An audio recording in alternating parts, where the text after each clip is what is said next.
Rahmatullahi wabarakatuh. Alhamdulillahi rabbil alamin. Iyyahu na'budu wa nasta'in ala umurid dunya waddin.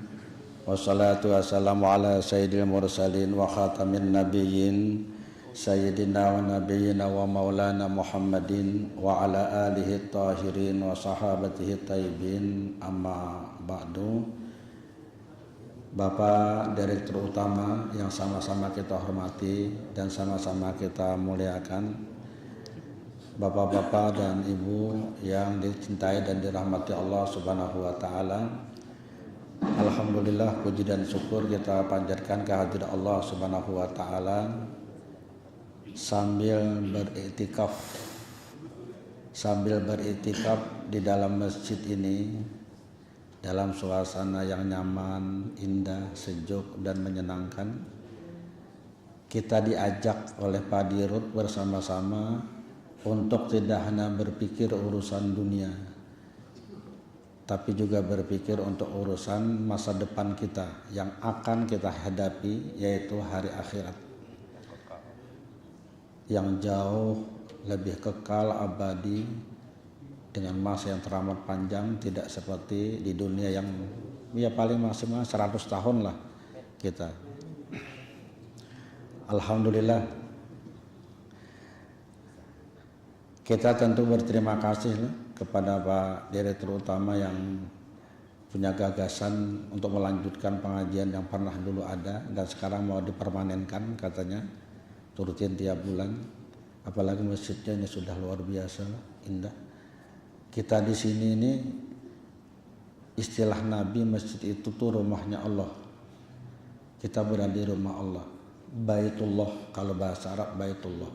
Kalau di Mekah itu Baitullah Ka'bah. Kalau di sini Baitullah masjid. Dalam sebuah hadis Rasul mengatakan, Inna buyutallahi fil ardi al masajid. Sesungguhnya rumah-rumah Allah di muka bumi itu adalah masjid-masjid. Fahaqqan Allahi ayyukrimaz zair. Maka menjadi hak bagi Allah memberikan penghormatan dan kemuliaan kepada orang yang datang ke rumahnya. Allah perintahkan kita umat beriman untuk menghormati tamu. Allah lebih hormat kepada tamu yang datang ke rumahnya. Karena itulah maka ketika datang ke masjid kita akan mendapatkan kemuliaan dari Allah. Tidak usah baca apa-apa, duduk saja di masjid itu sudah ada nilainya. Asal dengan niat iktikaf. Nah karena itu yang penting niat iktikaf dulu ya. Nawaitu an a'takifa fi hadzal masjidi lillahi ta'ala. Sahajaku beriktikaf di masjid ini karena Allah Ta'ala. Kalau kada hafal teks Arabnya, bahasa Banjar saja, aku niat iktikaf di masjid ini karena Allah. Kada usah disebut di dalam hati. Niat itu anaknya di hati lah. Menyebut itu sebenarnya kada wajib. Makanya orang meributkan usali itu padahal salah kaprah juga. Biar berhimat usalinya, kalau kada berniat di hati tetap kada sah juga. Bukan usalinya yang persoalan, niatnya di hati itu yang masalah. Ada sampai 4-5 kali usali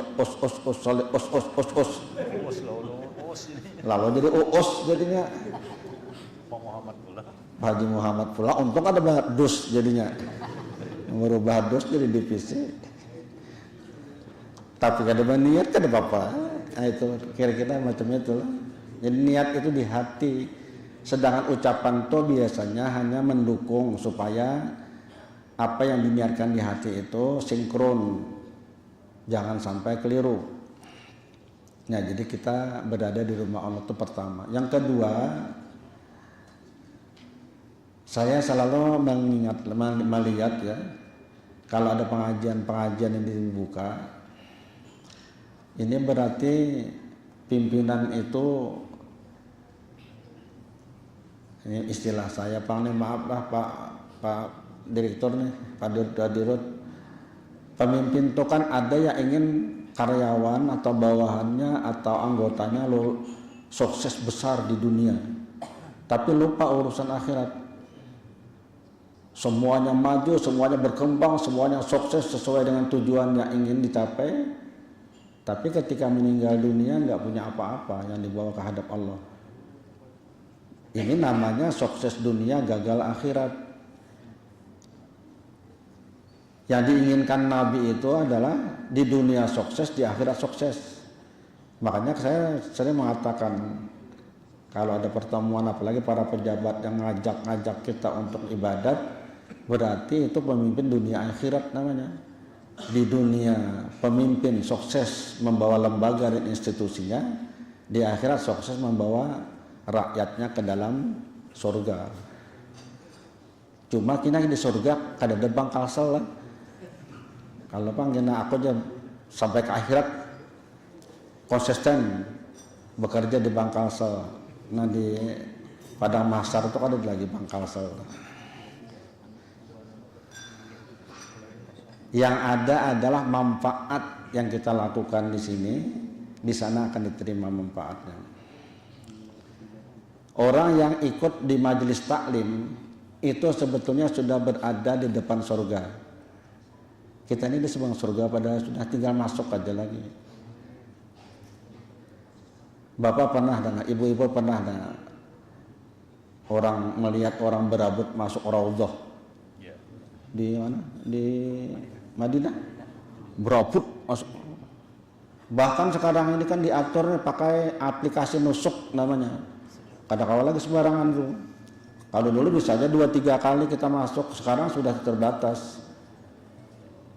Terdaftar resmi dulu baru boleh masuk. Kenapa? Ruangannya sempit, itu hanya sekitar 20 meter aja panjangnya itu antara makam Nabi dengan mimbar. Di luar mimbar tuh udah bukan raudhah tuh. Kenapa orang rebutan di sana? Karena itu tempat yang paling bagus, tempat mustajab. Raudhah itu artinya taman ya, bukan teman, taman. Teman lain lah. Kami dengan ibu dulu waktu berkawinan hendak sajiannya di Jakarta, perkawinan di Jakarta ngawinakan anak. Supaya asli soto Banjar dirasakan oleh orang Jakarta, kami membawa orang Banjar memasak. Pakakasan semua dibawa di Banjar, barasnya baras Banjar, 5 kuit Banjar, orangnya dibawa berdua ke Jakarta. Luar biasa, lebih 1000 dibikin tuh pendahuluannya habis. Yang prasmanan tuh kan apa aja tuh, suka orang so Banjar. Ketika bulik pakai ke Banjar, berkisahnya, aku jadi Jakarta banyak banget berisi taman. Nah kisah taman deh, aku banyak bisa taman ya. Ada kisahnya sekalinya taman. Tuh mikirakan apa kisah taman? Oh kalinya teman, kawan rupanya. Dikira taman apakah? Taman menteng atau apa kan banyak mana taman ya, sekarangnya kawan. Nah ya tadi. Raudhah itu artinya taman, kebun. Ma baini baiti wa mimbari raudatun min riyadil jannah, kata Nabi. Di antara rumahku dan mimbarku itu ada taman surga. Itulah kita sebut dengan raudhah. Rebutan orang datang ke sana. Kalau perlu bayar pun mau. Untuk dapat apa? Dapat beribadat di situ karena nilainya besar. Tapi hanya orang yang bisa datang ke Madinah yang bisa masuk. Hanya orang yang melakukan umrah atau haji yang bisa ke taman raudhah itu. Bagaimana yang tidak ke sana? Nabi kan sangat bijak. Allah Maha Adil. Ada satu taman diberikan oleh Allah yang punya nilai besar. Itulah majelis taklim. Rasul tegas mengatakan itu. Iza marartum bi riyadil jannati farta'u. Kalau engkau melewati kebun-kebun surga, mampir. Qalu wa ma riyadul jannah ya Rasulullah. Sahabat bertanya, siapa itu? Apa itu yang kamu maksud dengan kebun surga ya Rasul? Majalisul ilm, itulah majlis taklim.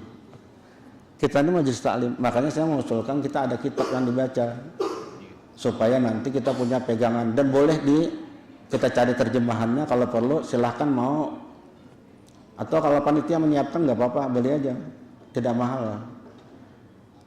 Kemarin ketika ditanya Pak Dirut katanya pesan apa kira-kira diusulkan, saya usulkan itu aja, kita ini perlu nasihat, termasuk ulun sendiri lah, maka kita cari kitab yang penuh dengan nasihat isinya. Kita tidak bicara hukum, tidak bicara tauhid, tidak bicara tasawuf, bicara secara umum. Namanya kitab itu Nasaihul Ibad. Bahasa kitanya nasihat-nasihat untuk manusia, untuk hamba Allah. Isinya itu macam apa namanya, makalah-makalah lah. Istilah beliau itu makalah. Makalah itu pembahasan-pembahasan, ada topik-topiknya. Jumlahnya 208 makalah. Jadi kalau satu kali pertemuan itu satu makalah, satu pembahasan, berarti insya Allah akan selesai 208 bulan. Berapa tahun tak? Pensiun bertahan. Itu aman satu makalah. Nah, satu makalah itu macam-macam isinya, ada beberapa butir. Ada yang 2 butir, ada yang 3 butir, ada yang 4, ada yang 5, ada yang 6, sampai ada 8. Totalnya 1072 nasihat. 1072 nasihat. Isinya bagus, Pak. Paling tidak ya membuka pikiran dan kesadaran kita. Kita tuh kadang-kadang tahu, ngerti, paham tapi tidak sadar. Ya kan? Tahu, ngerti, paham tapi tidak sadar. Maka yang diperlukan sekarang ini bukan hanya pengetahuan tapi juga yang membuka kesadaran. Gimana orang bisa sadar? Orang sembahyang, insya Allah sembahyang, orang Islam sadar nggak bahwa dia sembahyang waktu sembahyang? Belum tentu. Orang berjalan, insya Allah bisa jalan selama tidak ada penyakit yang menghalangi. Tapi sadar nggak bahwa dia sedang berjalan? Pikiran melayang kemana-mana. Tetamu kawan kadang-kadang dikuringi kawan jadi benar merangut. Ujar kawan, sombong bandar di kamlah. Aku ngudihnya tadi kamu gimana kamu jad? Hajar pada tadi di bawah. Kadang lihat apa jad? Nah, itu kalau dalam bahasa gambut namanya saying without looking.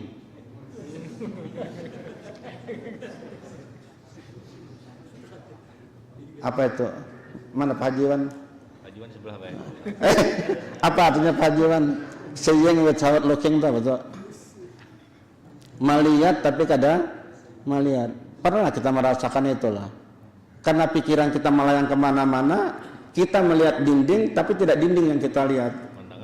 Mendengar tapi kadang mendengar. Mendengari.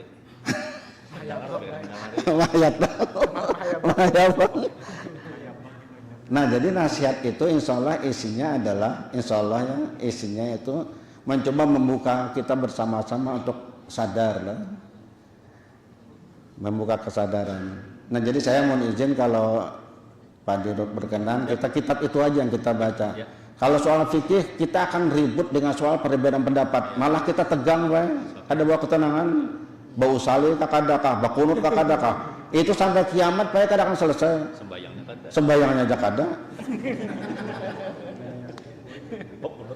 Tuh ada kawan saya Pak, sekarang dia jadi duta besar di Saudi Arabia, namanya Dr. Abdul Aziz Ahmad. Dia dubes di Saudi sekarang. Kalau tempat saya Pak Hafiz katanya, dia di Depok Pak, tinggal di Depok di Jakarta. Sudah nggak ada lagi perbedaan pendapat. Apakah 20, apakah 8, sana, apakah kun atau tidak ada masalah. Usalih tidak usalih tidak ada masalah. Mereka sudah tidak mempersoalkan lagi. Alhamdulillah luar biasa. Kenapa Pak? Nggak ada yang sembahyang. Orang kan sembahyang lagi kayak. Nah itu kawan kita tuh lucunya luar biasa Pak. Dan kita tidak ingin terlibat dalam konflik macam ini lah. Yang alim-alim aja itu luar biasa sudah selalu tidak bisa menyelesaikan. Karena ini soal pendapat, beda-beda pendapat. Jadi insya Allah kita Kalau diizinkan nanti kita baca itu aja pelan-pelan itu insya Allah lah.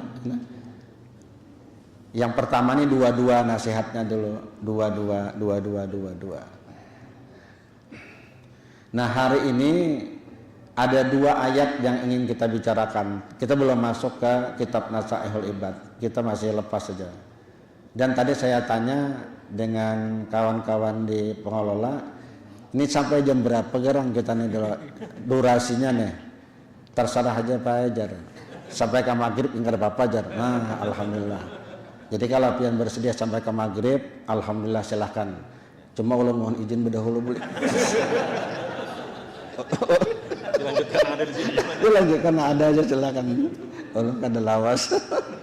Tapi ini kita bangga Pak di hari pertama pembukaan inilah ibu-ibu Dharma perempuan ada di atas nih, Dharma wanita. Istimewa hari ini jadinya. Mudah-mudahan akan datang 4 terus lah. Mudah-mudahan siapa tahu pas giliran 4. Jadi di rumah tuh misalnya lawan bapaknya kan ada kitab ahwal tuh nah, karena sama nanti dapat nasihatnya sama, sumbernya sama. Nasihatnya kada bermazhab Kada bermazhab, ini kita akan tahu di mazhab kita maksudnya itu bagus itu aja. Jangan sampai ke rumah kena bahwa aku jarang abahnya, bapaknya hanya udah ngasih ujur guru tuh lain kalau jam. No bahwa kena akhirnya di tujuannya anak bagus jadi bahwa ada 2 ayat yang patut jadi renungan kita lah di zaman sekarang ini. Kalau 1 ayat tuh 1 jam, 2 ayat berarti kita memerlukan waktu 2 jam. Kalau 1 jam. Kalau 5 menit berarti 10 menit. Tergantung pian anak berapa. Nah jelas bila lawas ulun berdahulu itu benar. Ayat pertama itu ada tercantum dalam surah Al-Maidah ayat 90. Insyaallah sampean sudah pernah dengar nih. A'udzubillahi minasyaitonirrajim. Bismillahirrahmanirrahim. Ya ayyuhalladzina amanu innamal khamru wal maisiru wal ansabu wal azlam rizqun min amali syaitan fastanibuhu la'allakum tuflihun. Wahai orang-orang yang beriman, innamal khamru, sesungguhnya minuman keras. Tahu kalau minuman keras kok nang karos-karos tuh nah. Innamal khamru, sesungguhnya minuman keras, wal maisir dan judi, wal ansab dan berhala-berhala, wal azlam dan mengundi nasib. Ini orang berbilangan nih kan, mengundi nasib. Ridsun min amali syaitan fastanibuhu la'allakum tuflihun. Semua itu adalah kotoran dari pekerjaan setan. Fastanibuhu, maka jauhi olehmu, la'allakum tuflihun, supaya kau mendapat keberuntungan.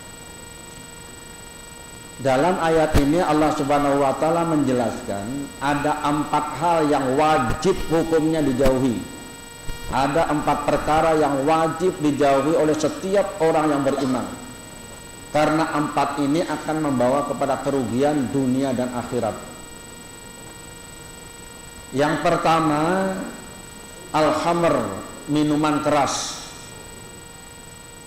Minuman keras ini maksudnya semua yang memabukkan. Apa saja yang membawa kepada memabukkan itu hukumnya haram. Itu bahasa Arabnya itu kullu muskirin haramun. Setiap yang memabukkan itu hukumnya haram. Itu pada berbaris anunya itu apa aslinya itu kan ada berbaris apa artinya itu kalimatnya itu nah muskirin mim sin tapra. Pada waktu Covid semalam itu ada nang mempelesetkan kullu maskirin. Mestinya kullu muskirin dibaca kullu maskirin haramun. Tiap masker haram presiden. Itu kada boleh tuh lah. Kan itu hadis Nabi.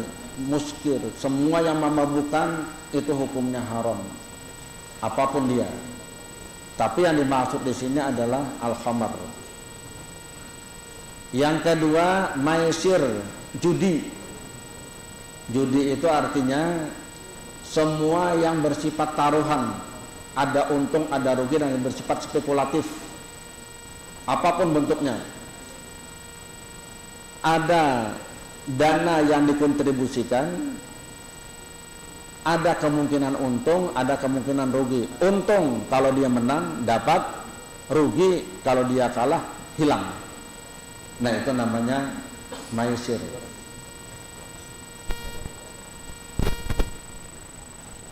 Semua, apakah bentuknya permainan, apakah bentuknya olahraga masuk Pak? Olahraga, apakah bentuknya perlombaan? Kalau ada unsur taruhan di dalamnya, kalah menang, itu namanya judi. Bapak-bapak, ibu-ibu, ada pengumuman, mendengar pengumuman nih, lomba sepeda santai. Hadiahnya apa hadiahnya misalnya? Sepeda motor. Tapi pesertanya harus mendaftar 100.000. Uang pendaftaran itulah yang dikeluarkan panitia sebagai hadiah. Itu judi. Bank mengadakan undian berhadiah. Hadiahnya diambil dari dana nasabah. Ayo nih. Itu judi. Dana nasabah misalnya seharusnya dia dapat sekian persen, dipotong untuk keperluan hadiah. Makanya bank syariah tidak boleh itu. Kalau mau silahkan sediakan hadiahnya, jangan ngambil duit nasabah. Itu baru tidak judi. Selama ada kontribusi dari nasabah, dari peserta untuk hadiah, selama itu disebut judi. Nah, jadi kayak yang judi itu Pak, ada kontribusi dulu. Ada permainan, ada kalah, ada menang, itu namanya judi. Bapak ibu bawa anak ke mall, ayo hati-hati nih. Sampai di mall banyak mainan, banyak loh di mall mainan. Kalau bentuk mainannya itu sewa, tidak apa-apa. Ada bom kar, bayar 10.000 sekali putar, aman, itu sewa. Tapi ada permainan, kita membayar, ambil koin, harganya 10.000, dapat hadiah. Judi. Kalau ada untung rugi, kalau langsung dapat hadiah kan jadi judi. Tapi ketika diunjungi dulu hanya dapat atau kada, bila berhasil dapat, bila kada lepas tukar pulang, itu judi. Jadi kayak itu aja cara mengukurnya tuh. Semua. Bahkan saya lihat tuh ada anak mainan kekanakan lah, kanakan itu. Ada orang membawa bersepeda, bawa kotak box besar gitu nah. Sekalinya boxnya tuh sekat-sekat, ditutupinya lawan kertas. Kertas buku. Cabutan. Itu bahaya kalau masih ada ini kan tahu tuh. Nah, kemudian si anak ini membayarkan banyak, kekanakan namanya lah, cuma berapa tuh paling 1.000 misalnya, 2.000, menukar nomor undiannya. Kemudian setelah dibayar, ditusuk, diambil, begulung, dibuka, dapat permen. Dibuka, Anda belum beruntung. Judi.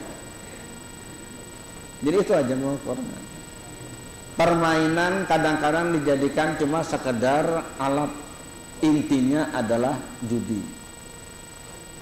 Nah, demikian juga kalau kita ikut permainan secara online.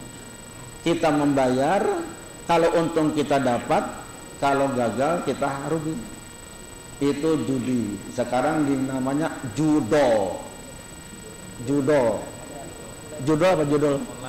Judi online. Ada keterangan bapak-bapak, ibu di dalam mungkin ibu pernah lihat tuh perkembangan sejak tahun 2018 judi online masuk ke Indonesia itu ternyata asetnya luar biasa besar. Pada tahun 2018 itu masih miliaran. Tahun 2002 itu sudah mencapai, saya ulangi, 2022 itu mencapai 104 triliun. Indonesia termasuk terbesar menghabiskan dana untuk judi online. Bahkan di tahun 2024 itu sudah mencapai 600 triliun. Orang menjadi mabuk karena judi online. Menurut keterangan dari pihak Kominfo yang saya dengar itu sudah disetting itu mesin 90% keuntungan untuk bandar, 10% untuk penjudi. Jadi kayak apa aja kita memutar-mutar mana, tetap ujung-ujungnya paling maksimal 10% yang didapat dari semua yang ikut serta, dengan jumlah mencapai sudah lebih 500.000 orang di Indonesia. Hanya 10%. Dan dia secara psikologis juga sudah merancang itu program dalam bentuk game yang bikin orang kecanduan. Jadi kalau sudah orang masuk dalam perangkap itu, penasaran kalau kada melanjutkan, hendak terus. Nanti diberikan itu permainan seolah-olah hampir menang, sedikit lagi gagal. Wah, sayang menajar, tabahnya pulang. Penasaran. Itu secara psikologis sudah mereka baca dan mereka praktekkan. Nah, judi seperti ini sangat membahayakan. Dia masuk 4 yang tadi disebut Allah. Pertama minuman keras, yang kedua adalah judi. Karena kalimatnya jelas dalam Al-Quran, "Fatanibuhu la'allakum tuflihun."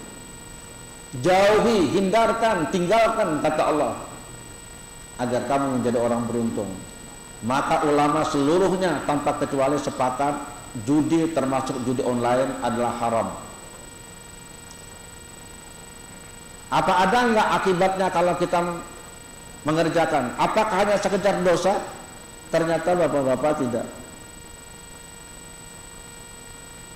Dia tidak hanya sekedar berdosa dengan perbuatan itu, tetapi punya akibat buruk dalam kehidupan yang bersangkutan.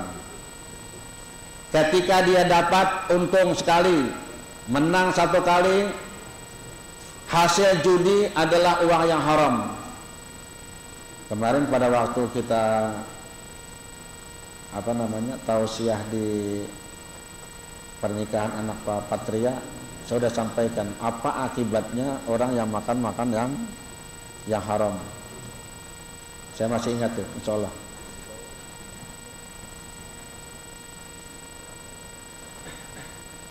Ketika uang judi dibelikan makanan, dibelikan minuman, dimakan oleh anak, dimakan oleh istri, dimakan oleh dia sendiri, dimakan oleh keluarga, apa yang terjadi? Yang pertama, seluruh anggota tubuhnya telah dialiri oleh bahan makanan dan minuman yang haram. Yang haram itu kotor, Allah itu maha suci dan maha bersih. Yang haram itu kotor, kebaikan dan ibadat itu suci dan bersih, tidak akan bisa bercampur. Karena itulah bapak-bapak, orang yang termakan makanan yang haram termasuk dari hasil judi, yang pertama sekali akan terjadi adalah kecenderungan berbuat dosa dan maksiat. Tidak ambak saja orangnya, kelihatan ke masjid saja, tapi gelora dan semangat syahwat untuk berbuat dosa itu menggelora dalam dirinya. Ini akibat pertama. Seorang sahabat Nabi namanya Sahal bin Hunayf radhiyallahu anhu mengatakan, "Man akalal harama asad jawarihuhu sa'am aba." Barang siapa memakan makanan yang haram, asad jawarihuhu, seluruh anggota tubuhnya cenderung berbuat maksiat. Sa'a am aba, mau atau tidak mau. Nang rigat lawan nang bersih kada akan tercampur. Itu yang pertama. Kenapa jar anakku itu bila disuruh sembahyang halih benar, bila disuruhnya HP main game laju benar, jangan-jangan ada darah yang haram mengalir dalam tubuhnya.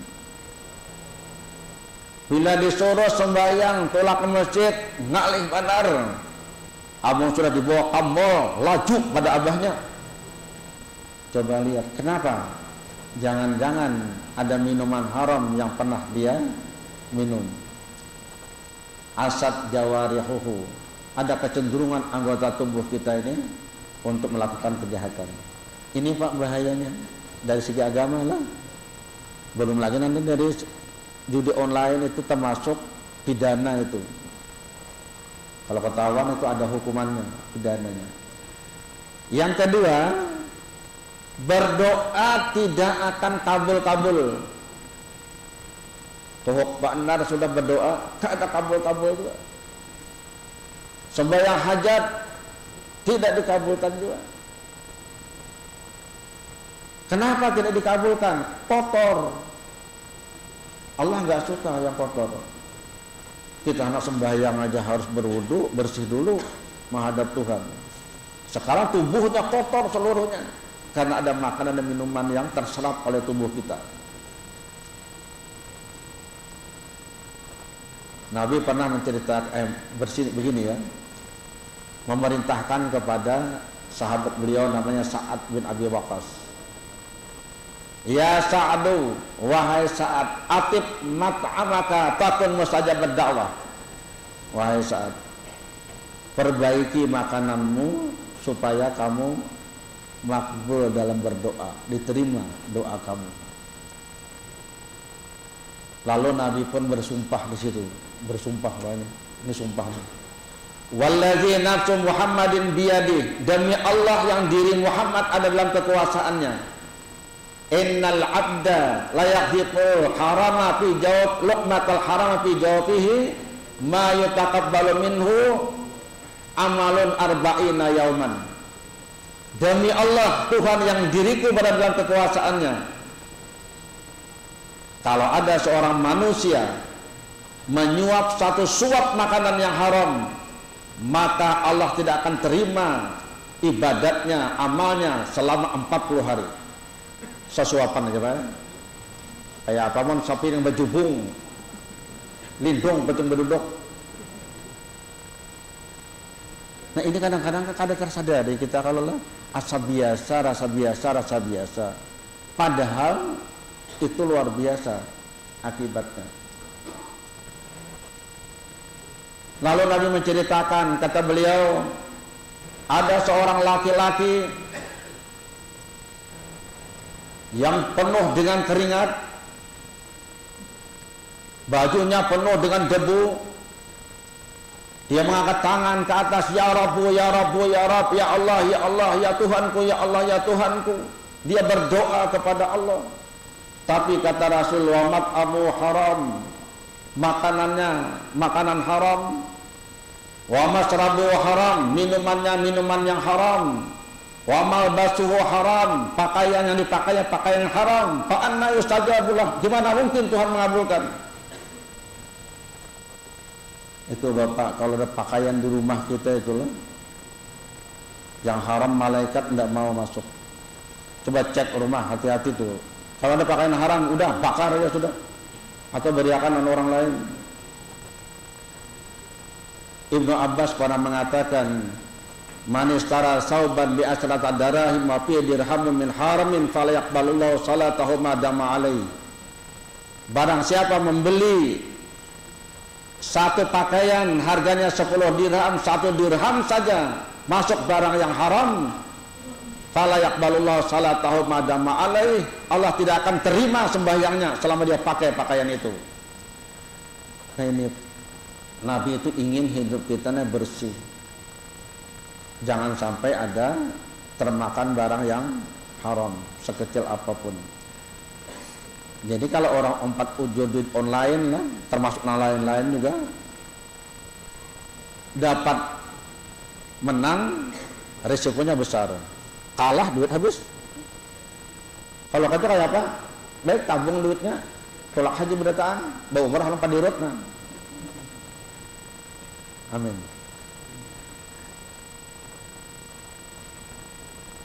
Yang ketiga, ini yang ketiga mana nih? Ketiga dari yang pertama. Ya, ada ngomong ketiga. Bahayanya lah ketiga lah, kalau terminum termakan yang haram. Nabi mengatakan, ayyuma abdin nabatal lahmu min suhtin fandaru aulabi. Siapapun orangnya, kalau darah dan dagingnya tumbuh dari makanan yang haram, fandaru aulabi, maka api neraka itulah tempat tinggal yang paling utama untuknya. Nauzubillahi min dzalik. Itulah akhir perjalanan nanti, dia sudah diarahkan langsung menuju neraka. Lalu apa artinya sukses di dunia tapi di akhirat mendekam dalam penjara Allah Subhanahu wa taala. Ini Pak yang menakutkan kita. Yang keempat, ini bancap sedikit, panjang lagi nih kisahnya. Hanya sebutin ayatnya, dua tadi. Yang keempat, orang yang termakan makanan yang haram, minuman yang haram, tidak akan pernah mendapatkan ketenangan dalam hidupnya. Setinggi apapun pangkatnya, sekaya apapun dia, yang ada adalah kegelisahan demi kegelisahan. Ada saja masalah yang dia hadapi. Selesai satu masalah, muncul masalah lain. Yang bisa menyelesaikan tanpa masalah cuma pegadaian. Ya, menyelesaikan masalah tanpa masalah. Ujar sidin, kita nak menggadaikan maka melucut dia.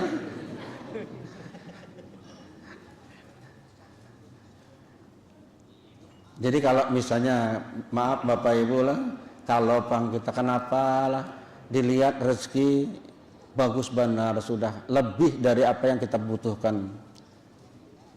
Karir meningkat terus, jabatan meningkat terus, tapi kenapa nggak pernah tenang? Di rumah tangga tidak pernah tenang, selalu ada percekcokan, ada permasalahan, hati selalu galau. Coba lihat, siapa tahu kita pernah memakan makanan yang haram. Bagaimana Pak kalau terlanjur? Ya ayyuhalladzina amanu tubu ilallahi taubatan nasuha, kata Allah. Hai orang yang beriman, bertaubatlah engkau kepada Tuhanmu dengan taubat yang sebenarnya. Itu aja Pak, kuncinya selesai. Yang lewat udahlah, berapapun dosa kamu kata Allah, seluas langit dan bumi, seluas lautan, sebanyak pasir di tepi pantai dan di padang pasir sana. Kalau kau minta ampun kepadaku selama kau tidak syirik, aghfir lakum, aku akan ampuni kamu. Bahasa Banjarnya baampih, nah ya itu ampihan menggawi sudah. Jadi taubat tuh Pak baampih, bahasa kitanya. Kalau istighfar itu minta ampun. Astagfirullahaladzim, astagfirullahaladzim, itu ampuni aku ya Allah, ampuni aku ya Allah, itu istighfar ngarannya. Kalau tobat itu kada mesti harus istighfar ya tambahan saja. Intinya kada menggawi lagi. Dulu ikut judi online terus, mulai sekarang tatak batang. Tidak. Wajah sampai ke puting. Kada akan mulai lagi. Wah, kalau sudah tobat macam ini, asa rabbukum ayyukafir ankum sayiatikum, maka Tuhan akan mengampuni semua dosa yang kau lakukan. Wa yaghfir lakum dzunubakum, Allah akan ampuni dosa-dosa kamu dan ditebus semua dosa itu. Wa yudkhilakum jannatin tajri min tahtihal anhar, dan kau akan masuk ke dalam surga yang di bawahnya air mengalir. Siapa yang janji itu? Allah Subhanahu wa taala. Maka bertobatlah kalau kita pernah melakukan sesuatu yang salah. Yang ketiga pulang apa nih? Ada ingat lagi tiganya nih? Ketiga perbuatan dosanya. Ya, tadi hamar satu, judi. Yang ketiga ini ansab. Ansab ini Pak berkorban untuk berhala. Kita mungkin kadang menyembah berhala, tapi banyak memberhalakan yang bukan berhala. Termasuk tuh nukar sepeda kalau dipakai. jadi berhala aja di rumah. Berhala kalau disembah nih nggak ada. Sepeda nukar sudah. Niat baik. Niat baik. Dibawain bersepedaan besokan kan mau jual turun lah. Nah itu. Itu tafsiran Pak Dirut lah. Berhala. Lajunya sedikit nah. Nang keempat wal azlam. Azlam itu Pak yang mengundi nasib. Bahasa Banjar itu babilangan. Ada kan babilangan di sini. Lihat pang jaga garis tangan kayak apa jar. Lihat wah ikam ini kada ada harapan jadi dirut. Kenapa? Kada ada garis tangan. Garis tangan rupanya menentukan. Ya Allah. Oh ini di bini. Ya. Nabi mengatakan beginilah, man ata kahinan au arrafan walam yu'min walam yatasaddaq bima qala la yaqbalullahu amalahu arba'ina yauman. Barang siapa mendatangi tukang ramal, maaflah tukang ramal ada sini lah. Ada tukang ramal sini?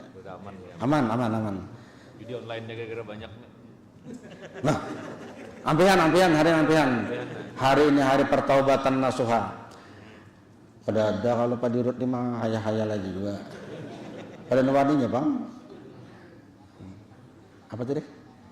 Barang siapa mendatangi tukang ramal, minta bilangakan kayak apa nasib ulun, kayak apa keadaan ulun, amun kayaknya kayak apa ulun. Au arapan atau dukun-dukun. Walam yu'min, dia enggak percaya apa yang diucapkan. Walam yatasaddaq, dia tidak membenarkan perkataan si dukun, si tukang ramal. La yaqbalullah amalahu arba'ina yauman, 40 hari amalnya tidak diterima kalau tidak percaya. Ini Pak bahayanya. Makanya kalau dosa beramal-ramalan, kalau dosa datang tuh takut sama dosa. Apalagi kada jelas yang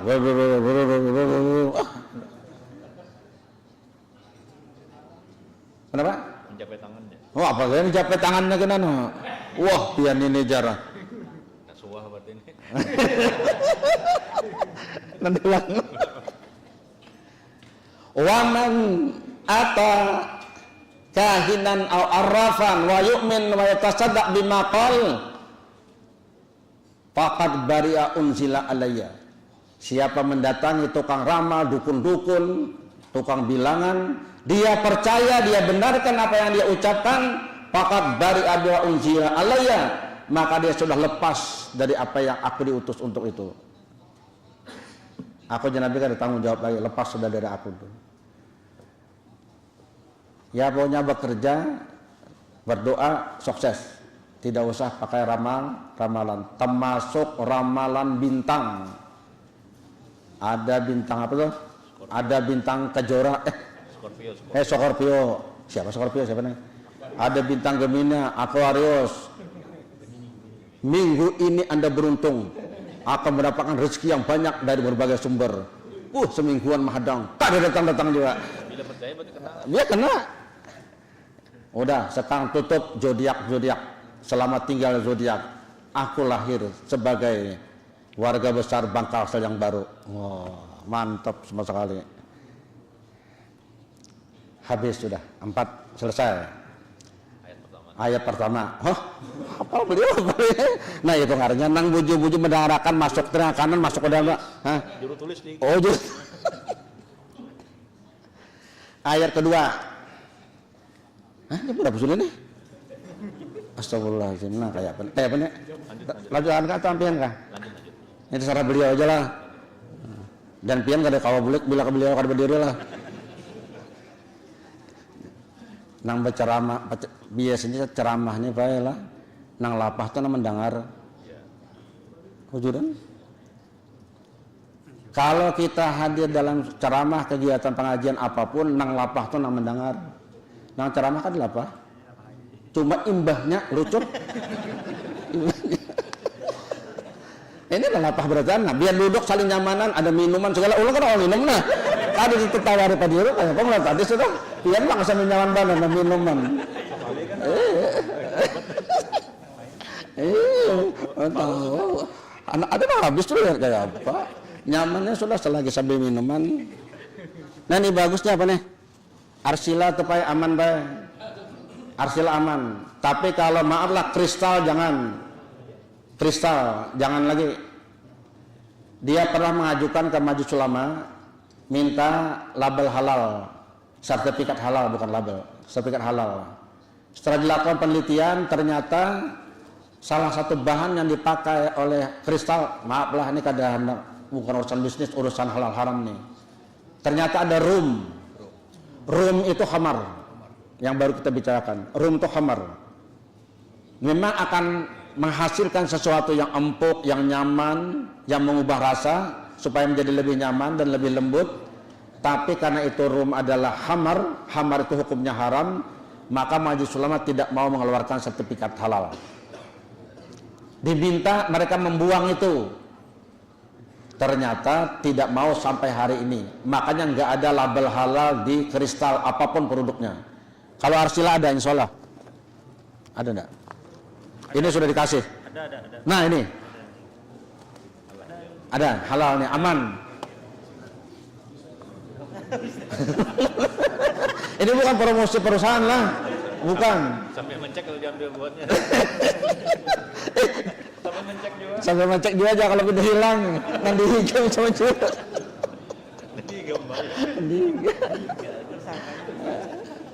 Aja karena sudah terlanjur lah, minta izin lah, sholat lah. Nggak ada apa-apa, kita pemulaannya telawas, akan datang kita semat-semat aja. Yang kedua, firman Allah dalam surah Al-Hujurat ayat 12. Insya Allah pian ini yang sering dengar ayat ini. A'udzubillahi minasyaitonirrajim. Bismillahirrahmanirrahim. Ya ayyuhalladzina amanu jtanibu katsiran minaz-zann inna ba'daz-zanni ism wala tajassasu wala yaktab ba'dukum ba'da ayuhibbu ahadukum ayyakula lahma akhihi maitan fakarihtumuh fattaqullaha innallaha tawwabur rahim. Apa artinya itu? Wahai orang-orang yang beriman, ijtanibu katsiran minaz-zann, jauhilah banyak sangka-sangka. Jangan tapi menyangka orang, berprasangka buruk. Inna ba'daz-zanni ism, sebagian prasangka itu adalah dosa. Jadi yang pertama diajarkan kita jangan berprasangka buruk. Kalau ada ketemu sesuatu, dicek dulu lah. Yang pernah mendengar ada kisah tuh, seorang direktur utama, tapi bukan di Bangkalsel, bukan, melakukan kunjungan ke suatu unit kerjanya. Ketika beliau masuk ke ruangan kerja, maka semua orang yang ada di ruangan itu pun berdiri menghormati beliau. Beliau masuk dengan penuh kewibawaan. Tiba-tiba di salah satu meja beliau melihat ada yang tidak berdiri. Bahkan kakinya dihunjurakan, apa bahasa Indonesia dihunjurakan tuh? Bahunjur di atas kursi yang satunya. No. Di meja tapi dulu. Oh. Beliau tersinggung. Anak kurang ajar ini. Sekantoran orang menghormati dia, sementara tidak mau. Dia pura-pura menegur dengan tidak melihat. Kayak itu nggak bisa menegur lah. Itu teguran tuh. Ini ada nih seikong nih yang aneh-aneh nih. Ternyata yang ditegur ini duduk tuh baik, santai aja, senyum. Kurang ajar nih, kada mau berdiri. Bawa unggut-unggut tak ngurihnya pulang. Dia pada presiden, benyaring sini, sambil melihat kaki itu nah di atas. Nang anu pang berdiam aja. Menghormati aja tapi gitu. Beliau marah, akhirnya ditendang itu pakai sampai rubuh. Maka berteriak, "Oh, sakit luar biasa. Kamu kurang ajar." Coba lihat teman-teman semua berdiri. Aku nggak bisa Pak, kemarin tabrakan kakiku patah katanya, nggak bisa. Nah, kada diselidiki dulu apa garang sebabnya, langsung sarik. Nah itu namanya salah sangka. Sering tuh kayak kejadian tuh. Tuh di YouTube tuh kalau sampai lihat ada juga cerita lah, ada seorang anak yang nakalnya luar biasa. Anaknya pinter, anak sekolah Pak, di SD, anak sekolah. Tapi kalau sampai jam 12 menjelang bulikan, si anak ini mesti membuat ulah. Guru sedang mengajar, digedang, kalau gurunya kada mahirane, anak kawan dihigal tempelengnya, ribut sekalasan, saret gurunya diusir, bukahnya boleh suka benar Pak. Maka semua guru pun minta kepada kepala sekolah supaya anaknya keluarkan. Bukan hanya guru, wali-wali murid yang lain, anaknya lapor, ada seiko umpain anak kalbanar bahaya di kelas kita, kalau 7 bulan nampelin orang. Minta kepala sekolah supaya mengeluarkan. Tapi kepala sekolah ini kan melihat anaknya pintar, belum bisa mengeluarkan. Kasihan, kita punya anak pintar walaupun nakal, mesti kita pelihara. Kepala sekolahnya saya ke orang Pak. Ada seorang guru muda yang masih bujangan, mendengar cerita itu, lalu anak mengetahui apa sebenarnya anaknya jadi nakal pada orang pintar. Lalu dia ngajar. Ketika dia ngajar, pas jam 12 siang, sudah mulai pengulangan baik aja Pak, dari awal baik. Jam 12 sih mulainya, mulai kayak kambuhan gitu nah. Bila jam 12, tiba-tiba meja dibaliknya, gurunya sudah tahu, kada dihiraninya terus cuma aja, seolah-olah kada melihat. Tiba-tiba berteriak saling gandengan, wow, kada dihirani ada gurunya. Akhirnya diam, tiba-tiba menangis si anaknya pulang. Moyak orang tidak ambilnya tas kawannya Pak, dibuangnya, kawakan dalam gurunya. Gurunya diam aja, guru mudanya. Aku mau tahu apa sih sebenarnya dia nakal, padahal anak pintar. Nah ini orang yang mau menyelidiki itu. Tiba-tiba anaknya lari, mengambil tas, lari keluar.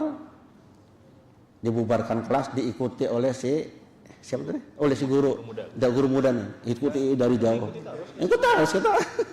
Sampai ke rumah, dilihat tiba-tiba si anak ini berteriak, memanggil orang dalam rumah, berteriak, "Deh, cepat deh, keluar, ini kakak sudah datang." Dari dalam keluar anak tanpa baju, hanya pakai celana kolor, membawa buku. Baju ini dibuka, baju sekolah si anak yang tadi yang nakal itu, dipakaikan lawan adiknya, gantian. "Cepat berangkat, nanti kamu terlambat sekolah, cepat." Oh rupanya baju satu untuk berdua. Bilanya lambat bulik, nah adik ada sawat sekolah. Makanya supaya kawa bulik, lalu bola hal supaya diusir. Oh kayak itu sekali. Sadar si gurunya, oh inikah sebabnya anaknya jadi nakal. Tetap diikutinya. Begitu si anak yang adiknya berangkat sekolah, karena rumahnya gubuk lah, di sela-sela itu ada banyak lubang, dilihat di dalam apa ya tugasnya si anak yang sudah kada baju lagi menyuapi mamanya sedang sakit. Wah kasihannya anak, perjuangan anak ini nah. Imbah menyuapi anaknya, kemudian dia memasak. Setelah memasak kemudian dia pergi ke sawah, diiringi terus oleh gurunya dari jauh. Ternyata ada abahnya tuh, abahnya sudah begawe. Pak, ini makanan Pak, Bapak makan dulu. Setelah makan, lalu Pak, ulun mau kerja dulu lah.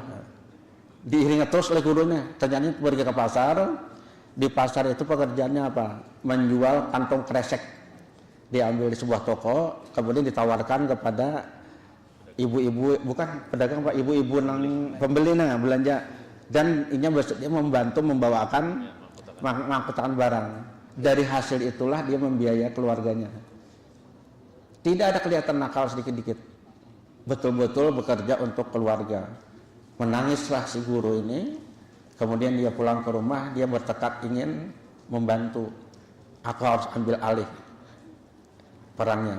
Anak ini aku jadikan anak asuhku katanya. Besok hari datanglah dia ke rumah. Hari itu kada turun Pak. Esok hari kada turun ke anaknya. Sampai ke rumah, takon lawan abah mamanya pada udah menangis. Di mana anak sampean sianto? Ternyata kemarin jam sore diteriaki orang copet, akhirnya dipukuli orang. Untung ada orang-orang pasar yang melihat dan tahu, lalu dibawa ke rumah sakit. Sekarang dia di rumah sakit. Maka datanglah guru ke rumah sakit, dibantu semua pengobatannya, dijadikan anak angkat. Sejak itu ditukarakan baju satu lagi untuk si adiknya. Sejak itu kada pernah lagi bulik jam 12 selesai sekolahnya bulik. ada lagi kenakalan. Ternyata setelah diselidiki, ya itu keadaan. Kita kadang-kadang kan mengambil kesimpulannya dari fenomena, dari tampilan muka, kada tahu apa yang dibalik itu. Makanya apalagi ada kabar pulang mengadukan nih Pak Dirut, nih ini, udah pindah ke Kota Baru, Pak Dirut. Wah, langsung. Sama ancaman. Bisa aja gitu. Masih, nah, senang masuk buangan dulu.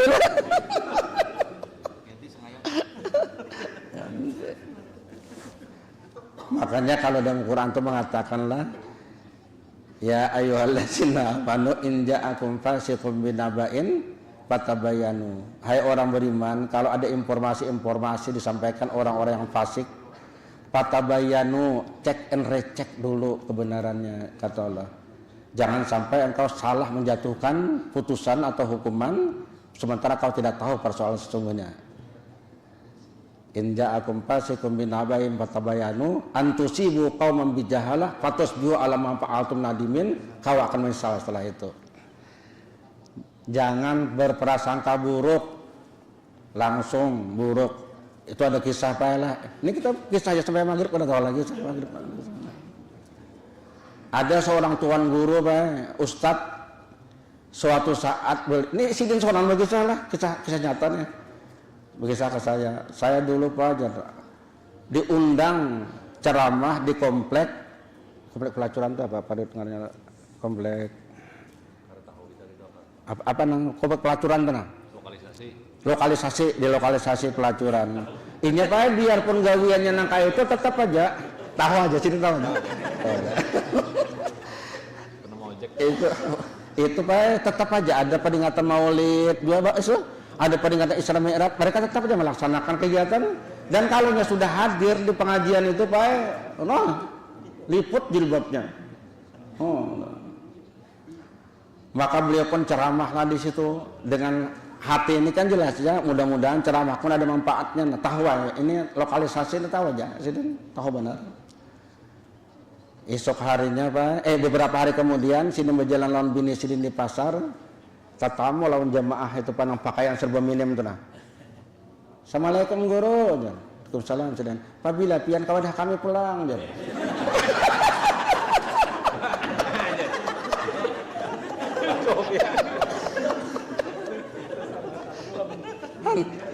kayak apa kira-kira bini sini enggak? Kalau pakainya pakai baju jilbab, kan apa? Pada pas pakaian yang sedang minim kayak itu, berdua pulang tanah. Assalamualaikum, assalamualaikum guru, waalaikumsalam. Sini tak juga menyahut itu. Apabila pian kepada kami pulang aja, wah, itu aja Pak. Bayangkan kalau membini itu ada cek and recheck, maka akan terjadi perang Gaza di rumah.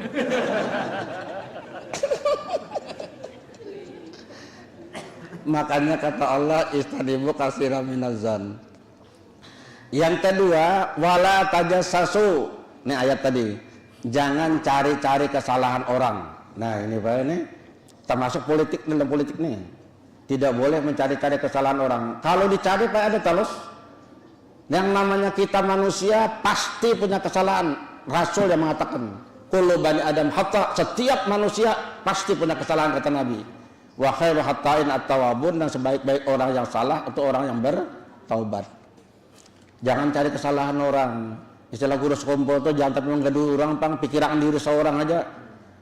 Apalagi ini kesalahan dicari, kesalahan sendiri tidak dilihat. Apa istilahnya itu? Apa yang gajah di depan mata ditambah Pak? Apa? Semut di seberang lautan tampak, gajah di peluk mata tidak tampak. Dah sampai peluk mata, nang ini ngerak di atas. Kayak apa malingnya? Ketujuh bandar hingga mencari kesalahan orang, itu dosa besar juga haram. Kalau usahakanlah bahwa dia salah, ada bidangnya sudah mengurusi. Wala yaktab ba'dukum ba'dan. Yang ketiga, janganlah engkau menyebarluaskan aib orang lain. Itu namanya ghibah. Ayuhibbu ahadukum ayyakula lahma akhihi maitan fakarihtumu. sukakah kata Allah salah seorang di antara kamu memakan bangkai daging saudaranya sendiri sudah meninggal dunia? Jadi Pak, kalau orang lah, ibu, halo, ibu tunggu dengan kau. Jangan tapi menyambati orang, Bu. Ini kita kelihatan ibunya kayak mana, kadang berdongak itu nah. Ibu, kita lihat. Orang yang suka menyebarluaskan aib orang lain diumpamakan Allah bagaikan memakan bangkai daging sudah meninggal dunia. Ini dosanya besar dan akibatnya sangat fatal. Bahasa wahini ngarannya gosip. Menggosip, maka Pak Erhami Bandar menggosip nih tahu pada karamput tapi nyaman didengar. Itu kali Bandar. Bila sudah mengisahkan orang tuh mendalami Pak, lebih teliti daripada penelitian. Peneliti aja kata itu wawancara. Kalau sudah anak tahu kayak pebini sidin tuh jar semalam jar. Wah, ikam kalinya ayam. Oh, ke sana. Ya. Oh. Dosanya dosa besar. Akibatnya yang pertama, kalau dia tidak minta maaf kepada yang bersangkutan, maka semua amal kebaikan yang pernah dia lakukan akan diberikan kepada yang digosip. Ayo, lapahnya sembahyang, berzakat, nyumbang orang lain, ke majelis taklim rajin, bulik ke majelis taklim menyambati orang terus, maka pahalanya dikasih kepada orang yang digosipi. Kalau tidak cukup kata Nabi, maka dosa-dosa yang digosip dipikulkan kepada yang menggosip. Jadi menggibah itu Pak akan dapat dosa dari orang yang digibah. Manfaatnya tidak ada, hasilnya tidak ada, dosa dan bahayanya luar biasa. Ini lahannya iblis dan setan Pak, menggoda terus supaya orang suka menyambati orang lain. Dasar bujur juga Pak, itu orangnya aja kayak apa aja. Yang bujur itulah yang gibah. Kata Nabi, kalau kada bujur itu fitnah, lebih besar lagi. Istilah Nabi bukan fitnah, buhtan, dosa besar, apa namanya, bohong besar. Sahabat kan pernah bertanya, ya Rasulullah, bagaimana kalau apa yang kami katakan tentang dia yang benar dia seperti itu? Jawab Nabi, itulah ghibah. Kalau dia tidak benar, buhtan, itu fitnah besar. Nah, jadi bagusnya janganlah kalau usah kawan misalnya tiba-tiba dipindah oleh Pak Dirut, kemana tadi? Pak Kota Baru, boy, kamu tahu lah, kenapa jadi dipindah aja. Nah, kayak ini, oh kisah berhebat, bujur kan tahu juga, ujar ajar. Di mana pengen dapat ujar kawan ujar. Nah, ujar ke ujar, maka sekian banyak ujar-ujaran ini dosanya bersambung-sambung tuh, nah, loh. Udah terserah. Jangan-jangan dipindah Pak Dirut tuh karena sidin sayang, pacarnya ada di situ hadang. Nah, sidin tahu, ayo kita perakakan supaya lakas kawin gitu. Dari nama orang di kantor pusat umpamanya. Ya mudah-mudahan kita semua dilepaskan dari perbuatan dosa maksiat. Pengajian ini mudah-mudahan ya, siapa tahu paling tidak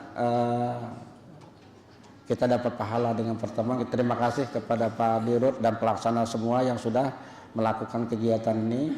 Mudah-mudahan Allah memberikan rahmat dan nikmat pada kita semua sehingga kita menjadi hamba yang salihin, hamba yang muttaqin, sukses dunia tapi juga sukses akhirat. Ala hadiniyah wa likulli niyatin salihah wa hadatin Nabi Muhammadin sallallahu alaihi wasallam. Al-Fatihah. A'udzu billahi minasyaitonir rajim. Bismillahirrahmanirrahim. Alhamdulillahirabbil alamin arrahmanir rahim maliki yaumiddin. Iyyaka na'budu wa iyyaka nasta'in. Shiratal mustaqim. Shiratal ladzina an'amta 'alaihim ghairil maghdubi 'alaihim waladdallin. Amin. Amin ya rabbal alamin. Bismillahirrahmanirrahim. Alhamdulillahirabbil alamin. Allahumma shalli wa sallim wa karrim wa ajmal ala sayyidina wa syafi'ina wa habibina wa qudwatina wa maulana Muhammadin wa ala alihi wa sahbihi ajma'in. Allahumma ighfir lana wa li walidina warhamhum kama rabbana shighara wa li jami'il muslimina wal muslimat wa mu'minina wal mu'minat al ahya'i minhum wal amwat bi rahmatika ya arhamar rahimin. Allahumma anfa'na bima 'allamtana wa 'allimna ma yanfa'una wa zidna ilma. Allahumma akhrijna min zulumatil wahmi wa akrimna bi nuril fahmi waftahna ababal ilmi wa zaina bil halakil hasanah wa hamdi bi rahmatika ya arhamar rahimin. Rabbana atina fid dunya hasanatan wa fil akhirati hasanatan wa qina azabannar. Wa sallallahu ala khalaqi sayyidina Muhammad wa ala alihi wa sahbihi ajma'in. Subhana rabbika rabbil izzati amma yasifun wa salamun ala mursalin walhamdulillahi rabbil alamin. Assalamualaikum warahmatullahi wabarakatuh.